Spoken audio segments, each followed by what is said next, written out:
गरीब बहू और चालाक सास। सिद्धपुर नामक गांव में राजन और कमला नामक एक अमीर परिवार रहता था।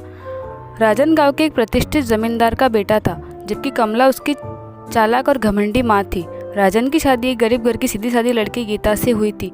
गीता के माता पिता बहुत गरीब थे, लेकिन उन्होंने अपनी बेटी को संस्कार और सच्चाई सिखा दी थी।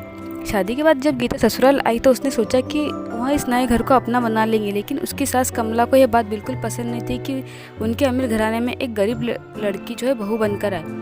शादी के कुछ महीनों बाद ही कमला ने गीता को ताने मारने शुरू कर दिए।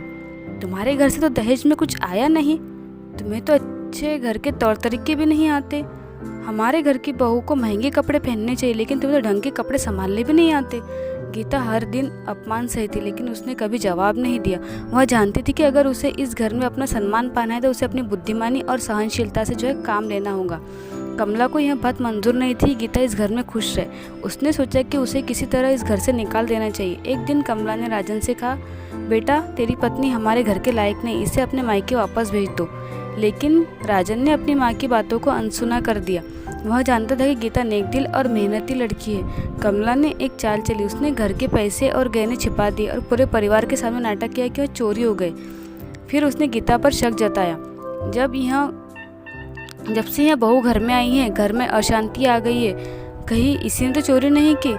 राजन को भी थोड़ा संदेह हुआ, लेकिन गीता ने रोते हुए कहा, मुझे झूठे इल्जाम में मत फंसाइए माँ, मैं गरीब हूँ लेकिन बेईमान नहीं। अब गीता को यह समझ आ गया था कि उसे अपनी चुप्पी नहीं तोड़ी तो हमेशा के लिए शोषित होती रहेंगी।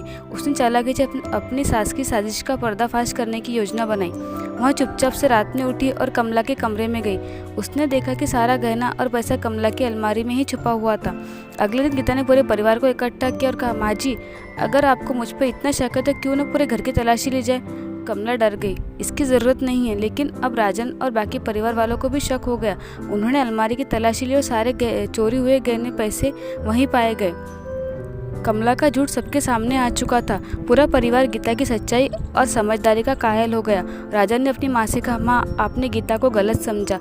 यह इस घर की सच्ची बहू है और अब इसे कोई नहीं निकाल सकता। कमला को भी अपनी गलती का एहसास हो गया। उसने गीता से जो है माफ़ी मांगी और अब गीता का सम्मान पूरे घर में बढ़ गया और उसे अपने धैर्य और चतुराई से अपनी जो है उस घर में जगह बनाई। इस कहानी से हमें यह सीख मिलती है कि सच्चाई समझदारी से किसी भी मुश्किल का हल निकाला जा सकता है।